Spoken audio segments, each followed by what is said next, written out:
반갑습니다. 정식 법강 항마의 승급 대상자로 선정되었음을 먼저 축하드립니다. 이미 전산정 목사님 법문을 통해서 교단에서 법의 향상을 위해서, 법력 증진을 위해서 이번 법강 항마의 대상자에게는 특별한 기회를 주신 것을 잘 아실 것입니다. 아마 오늘 이번 대상자 중에는 어쩌다 보니 대상자가 되신 분도 있고, 어떤 분은 꼭 항마이가 되고 싶었던 분도 계실 거라고 생각이 들어갑니다. 저는 처음에 원불교 입문해서 법의 등급에 대해서는 별로 관심을 갖지 않았는데, 공부를 하다 보니까 이 생에 원불교에 인연이 되었으면 최소한 항마이는 되어야 하구나, 그런 생각을 가지게 되었습니다. 그리고 항마이에 오르되 부끄럽지 않은 항마이가 되어야겠다, 그렇게 다짐을 했었던 지난 날이 있는데요. 왜 법강 항마이가 되어야 하는가? 또한 왜 법강 항마이가 되고 싶어야 하는가? 이런 생각을 한번 여러분들에게 질문을 드립니다. 저는 첫째, 이 영겁의 부모님에게 효도하기 때문에 원불교 교도들은 최소한 항마이는 되어야 한다, 그런 생각을 하게 됩니다. 저희 아버님은 49살에, 어머님은 60에 열반을 하셨습니다. 아버님은 영양자를 맞으러 병원에 갔다가 주사 쇼크로 가셨고, 어머니는 외국에서 수술을 하시고 그 후유증으로 열반을 하셔서 두 분 다 의료사고로 열반을 하셨습니다. 저에게는 참 부모의 복이 박복한 그런 삶이었습니다. 그런데 원불교의 기위에서 3세 이치를 알게 되었고, 그리고 부모님이 못다한 삶을 제가 어떻게 살아야 할 것인가 고민하면서 부모님께 보온하는 길을 생각을 하게 되었습니다.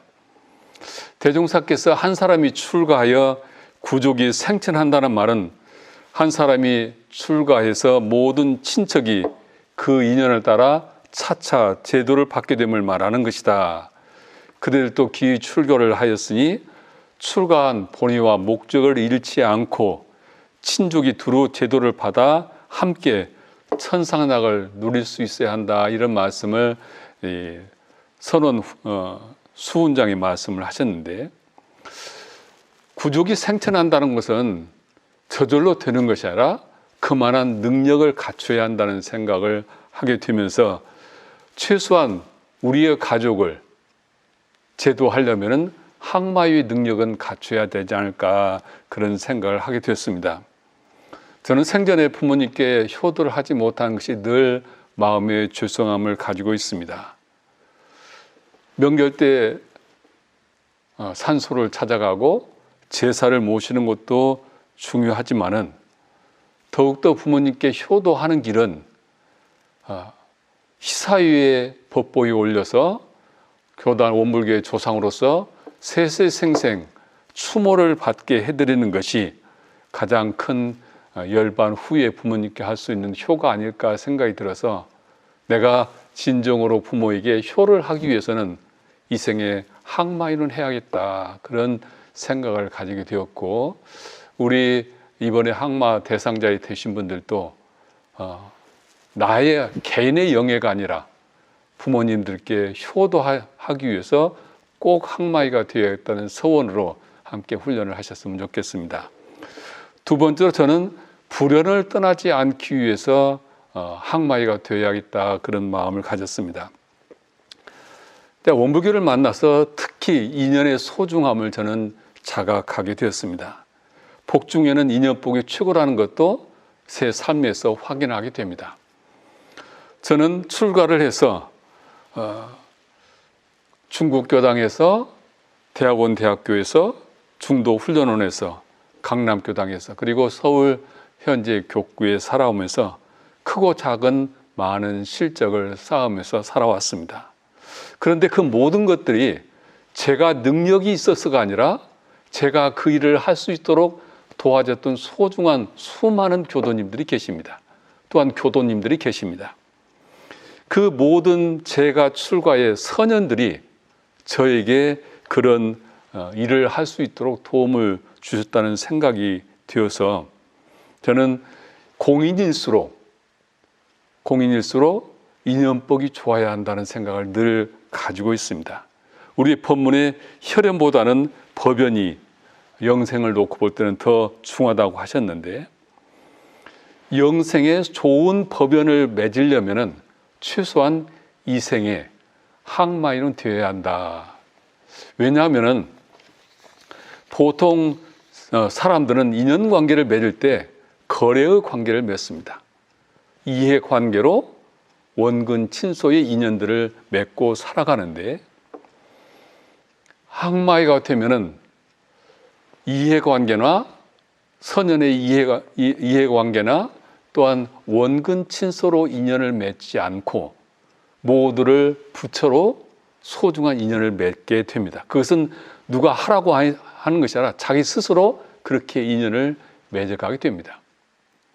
뒤돌아보면은 교역자 생활 속에서 저에게 많은 도움을 주셨던 그 모든 분들은 제가 그분들에게 그 마음으로 공을 들이고 인연을 맺어왔기 때문이고, 그래서 저는 세상을 살아가면서 인연복이 많으려면 최소한 내 마음속에 항마이가 되어서 내 마음에 원근 친소가 없을 때 그런 상생의 인연들이 맺어질 수 있기 때문에 우리 항마이 대상자분들이 꼭 항마이에 오르셔서 영생의 불연을 그렇게 인연복이 인연복이 이렇게 족족하셨으면 좋겠다.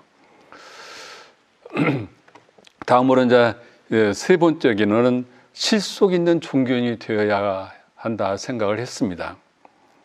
사람은 부모로부터 유전자를 가지고 태어납니다. 그 유전자 DNA 속에는 부모의 모든 유전 정보와 또한 그 내가 지은 업에 따라서 지어진 성장 에너지가 같이 포함되어 있습니다. 그래서 내 삶은 그냥 빈손으로 온 것이 아니라, 운명으로 오는 것이 아니라 내 성장 에너지가 또한 내 한 손에 쥐어져 있기 때문에 부모와 함께 맺어진 공업의 인연과 업과 또한 내가 나를 성장시킬 수 있는 내 성장의 에너지를 양손에 쥐고 태어났기 때문에 우리는 어떤 삶을 살아가느냐가 나에게 달려있다. 평생 원불교를 신앙하고 나서 주위로부터 저 사람은 종교 생활을 함에도 불구하고 우리와 전혀 다름이 없다고 한다든지, 내 삶의 원불교를 만나서 달라진 가치관도 전혀 없고 삶도 전혀 달라지지 않았다고 한다면 원불교에 입문한 의미가 어디에 있을까?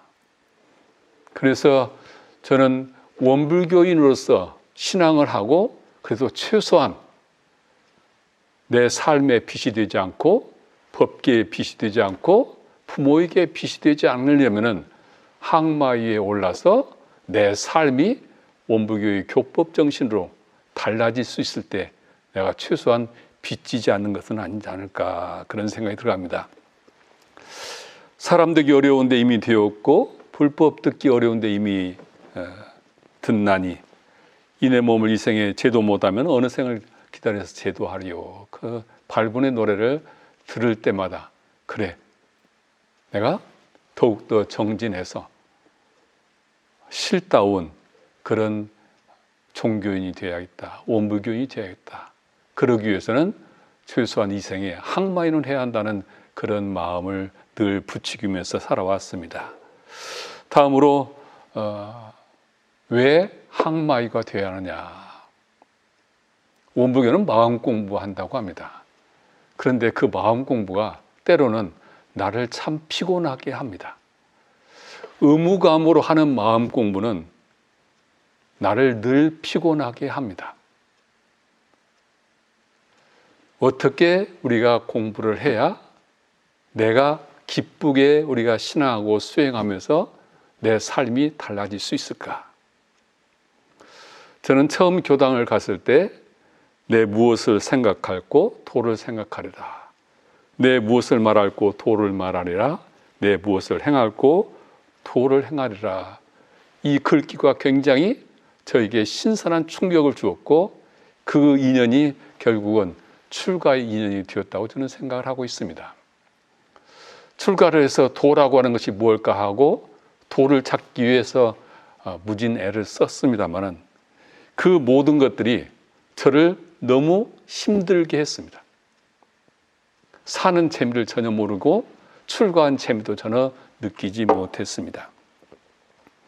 우리 교전에 보면은 방언 공사를 마치자 그 구인 단원들이 서로 말하기를 처음 시작할 때는 평지에 태산을 쌓을 것 같이 어려운 생각이 들더니 이제 이만큼 되고 나니 방은 오히려 쉬운 일이요 앞으로 도 이루려는 얼마나 어려울꼬 이렇게 이야기를 하자 대종사님께서 하신 말씀이 그대들이 지금은 도 이루는 법을 알지 못하므로 그러한 말을 하거니와 알고 보면 밥 먹기보다 쉬운 것이니 그 넉넉하고 한가한 심경이 어찌 저 언막기같이 어려우리요. 그대들이 이 뜻이 미상하거든 잘 들어두었다가 공부기를 깨친 뒤에 다시 생각해 보라. 저는 이 법문을 받들고 정말 도 이루는 것이 밥 먹는 것 같이 쉬울 것인가? 언제쯤이나 이 뜻을 내가 알 수 있을까? 그렇게 많은 방황을 했습니다. 그 논어 옹야편에 보면 이런 말이 있습니다. 아는 것은 좋아하는 것만 갖지 못하고 좋아하는 것은 즐기는 것만 갖지 못하다. 우리가 신앙생활은 기쁨으로 해야 하는데 이 기쁨이 샘솟지 않습니다. 신앙을 의무생활로 하는 것은 마음 공부를 의무로 하는 것은 기쁨이 샘솟지 않습니다. 의무감으로 하는 공부는 피곤하고 의무감으로 하는 신앙생활은 재미가 없습니다. 어떻게 해야 할 것인가? 그래서 보통급, 특신급, 법마 상정급까지는 내가 애써서 의지적으로 신앙생활을 합니다. 근데 항마이가 되면은 공부가 이제 누가 시켜서 누구를 위해서가 아니라 자기 스스로 공부가 즐거워지게 됩니다. 법강 항마이 언저리에 가니까 이제 공부길이 보이기 시작하고 누구를 위해서가 아니라 내 스스로가 공부하는 재미가 솟아납니다. 그래서 저는 밥 먹기보다 쉽다고 하는 이 말씀을 제대로 내 신앙생활에서 확인하려면 항마이는 되어야 한다. 그래서 항마이가 되고 싶었습니다. 법인은 명예가 아닙니다. 성부로 사다라고 했고 특히 항마이가 되면은 이제 많은 교도님들이 나를 바라보는 나는 해바라기가 됩니다. 그리고 나를 닮고 싶어하는 큰바위 얼굴이 됩니다. 그리고 항마이가 되면은 도가의 명맥을 이어가는 초성이가 됩니다. 그래서 법강 항마이는 굉장히 영예로운 자리입니다. 법계에서 꽃비를 내리는 그런 축복된 위입니다. 그런데 이 법강 항마이를 외상으로 받아서는 안 된다. 채워서 주는 법인은 외상으로 받는 것입니다. 우리가 대출을 받으면은 돈을 빌리면은 거기에 이자를 붙여서 줘야죠. 원금으로 줄 수는 없는 거잖아요. 법의도 외상으로 받으면 이자가 붙습니다. 그래서 그 이자가 붙은 법의를 받는 것은 좋지 않다 생각이 들어서 첫째, 외상으로 법의를 받으면 이 성스러운 법의가 오히려 세상 사람들에게 구업을 짓게 만듭니다. 여기저기서 뒷말이 나옵니다. 어떻게 저런 사람이 항마이가 될 수 있을까? 그런 얘기를 합니다. 그래서 그렇게 주위에게 구업을 남기면은 내 생에 내가 다 받아야 할 부분들입니다. 대중사님께서는 수급의 소원으로 태어나셔서 천만고 후만고의 교법으로 파란고 일체 생명에게 길을 열어주셨습니다. 그런데 나로 인해서 누군가가 원불교에 신심을 나게 한다면 큰 공덕이 되지만은 저런 사람 때문에 내가 원불교를 가지 않는다고 한다면 그것이 얼마나 또한 죄를 짓겠습니까? 우리가 법의를 제대로 갖춘 항마이가 된다면 아마 나를 보고 누군가가 신심을 내고 이 대도정법의 귀에서 구원을 받게 될 것입니다. 대중으로부터 신뢰받지 못한 항마이는 결국은 대중이 법을 폄훼하게 되어서 결국은 큰 죄를 짓는 결과가 되기 때문에 우리는 외상으로 받는 항마이가 되지 말자. 그래서 교구에서 외상법의가 되지 않도록 우리 3년 동안 법의 향상 운동을 지금 하고자 하는 것입니다. 또한 외상으로 법의를 받으면은 이자가 복리로 자꾸 늘어나서 때로는 원금보다 더 커질 수도 있습니다. 이 법의가 내 몸에 맞지 않으면 늘 심리적으로 부담을 갖게 됩니다. 그 심리적인 부담이 내 신앙생활의 즐거움을 잃게 만듭니다. 그리고 다음으로 외상으로 법의를 받으면은 향례를 받을 때 식은땀이 난다 그러셨습니다. 부모님도 희사위로서 식은땀이 나고 나도 열반해서 식은땀을 흘리게 될 것입니다. 그래서 당당하게 우리가 법의를 항마가 됐으면 좋겠다는 말씀입니다. 그러기 위해서는 이제 실력을 갖춘 실다운 정식 법강 항마이가 되어야 하지 않을까. 그래서 태산종사께서 법강 항마이의 공부 표준을 성리를 알아서 성리로 생활하고 재생명리를 조복받고 생사를 해탈하고 그리고 무관사에 부동해야 한다는 이런 표준을 주셔서 이 표준으로 우리가 3년 동안 정진하셨으면 좋겠다. 이런 생각을 가지고 교구에서 지금 훈련원과 같이 준비하고 있습니다. 3년 동안 우리 모든 대상자들이 이렇게 공부를 하셨으면 좋겠습니다. 정진적공에 공을 들이는 3년이 되셨으면 좋겠다. 이런 말씀을 드립니다. 법사에 오르는 항마이는 최소한 재생명리에는 조복을 받아야 하고 계문으로 대중의 질타를 받는 세상에 비난을 받는 일은 없어야 한다. 이렇게 전산종사님께서 말씀을 하셨습니다. 도가의 명맥은 해명을 받아 전하는 곳에 있고 그 해명은 깊은 믿음과 적공 없이는 얻을 수 없습니다. 정산종사께서 그 윤주현 제자에게 글을 내리시기를 선무수도 천하귀도라 이렇게 주셨습니다. 이 내용을 번역하면 먼저 수도에 힘써야 천하가 이 도에 돌아오리라. 응기편 43장의 말씀이죠. 교당에 참 법사들이 많이 있으면 저절로 교화는 이루어진다고 저는 믿습니다. 실력 갖춘 항마이들이 교당에 많이 있으면 저절로 천하가 돌아오고 그리고 교화가 이루어진다. 저는 생각이 들어갑니다. 교구와 오덕 훈련원과 그리고 각 교당의 교무님들이 우리 모든 항마의 대상자들이 정진적공을 통해서 명실공히 부끄럽지 않은 외상빛이 아닌 당당한 법의를 받을 수 있도록 저희들이 최선을 다해서 돕도록 하겠습니다. 3년 동안 적공을 드리는데 가장 첫째는 법회 출석입니다. 그 진흙 속에 영것이 되었다고 열반 법문으로 칭송을 받았던 그 희산 오철환 대호법님 계십니다. 이분이 어느 날 정산종사께 어떻게 공부를 해야 잘할 수 있습니까? 이렇게 질문을 들으니까 정산종사께서 유효에만, 즉 법회에만 빠지지 말라 했다는 말씀을 아마 다 기억을 하실 것입니다. 서울교육구에서는 법강 항마에는 최소한 70% 이상의 법회 출석은 하셔야 한다. 그렇게 권하고자 합니다. 법회 출석을 하지 않으시면서 항마이가 될 수는 없습니다.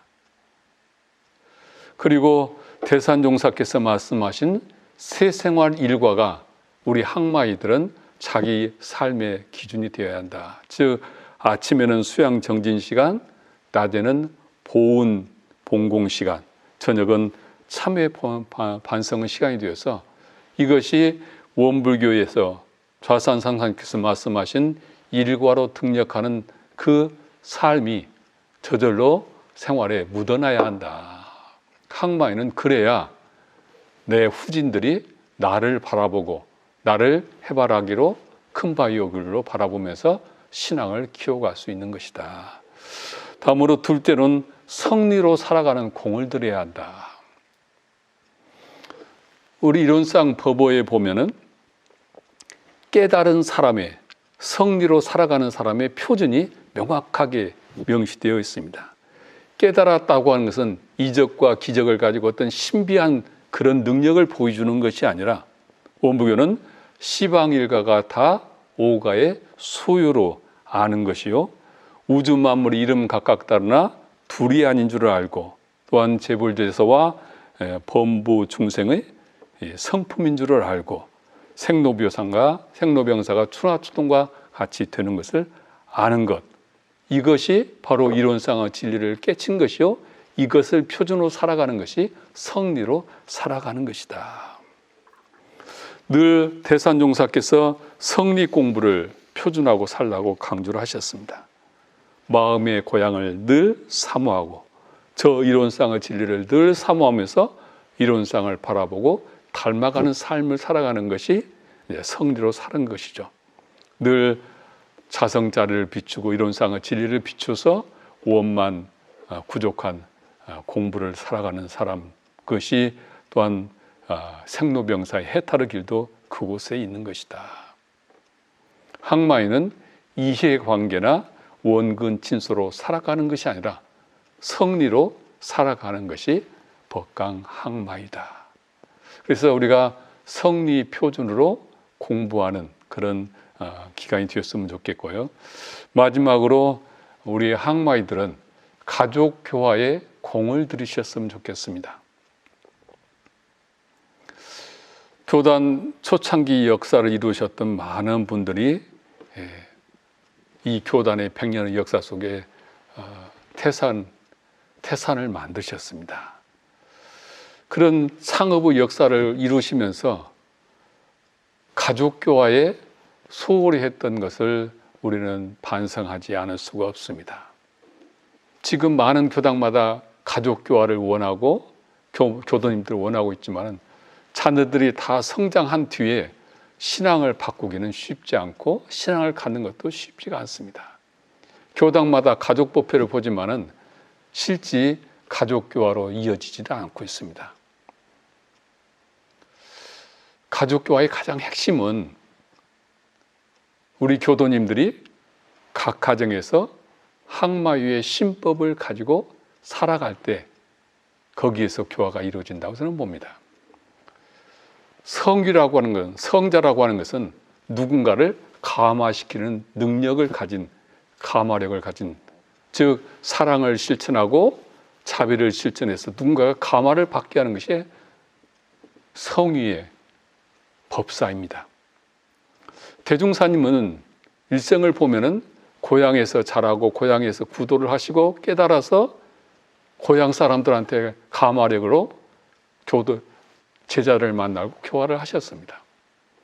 원불교 교화는 내 가정에서부터 이루어질 때 대종사님의 그 가르침을 실천하는 심통 제자가 된다고 저는 봅니다.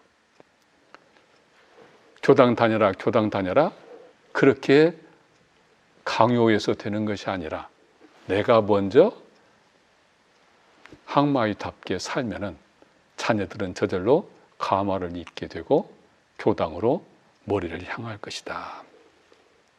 그래서 우리가 가족 교화는 나로부터 시작하는 것이다.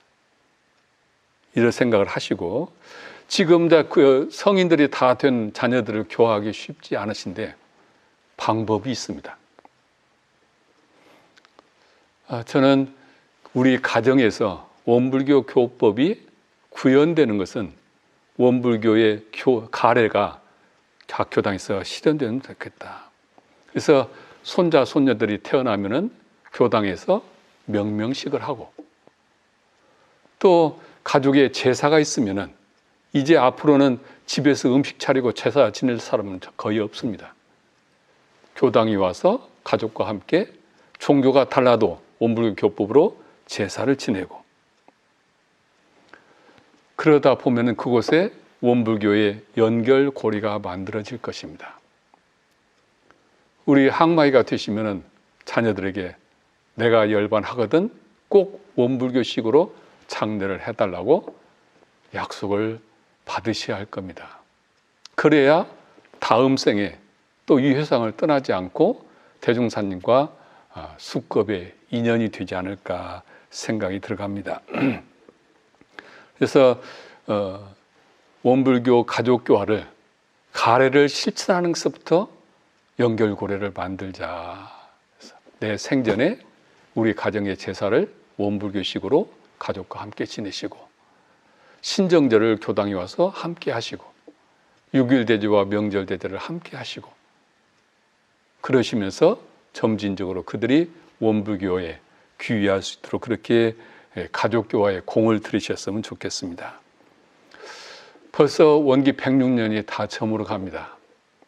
106년, 107년, 108년, 그래서 109년에 다시 이제 정식으로 법강항마의 사정을 하게 됩니다. 원기 109년은 원불교의 4대를 열어가는 중요한 기점이 됩니다.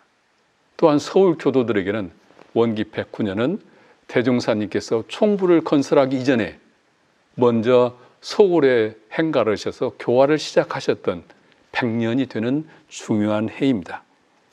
이때 서울 교구에서는 교화의 100주년의 가장 큰 축제는 우리 지금 200명의 항마의 대상자들이 모두가 당당한 법강 항마이가 되어서 법계에서 인정을 받고 그 기운이 서울교화의 원동력이 될 수 있는 성업봉찬으로 삼고자 합니다. 우리 모든 항마의 대상자들이 이 3년 동안을 그런 큰 희망으로, 꿈으로 그렇게 항마의 훈련을 통해서 빚지지 않는 당당한 항마에 승급할 수 있도록 함께 정진하기를 염원하고 함께 하시기를 부탁을 드립니다. 감사합니다.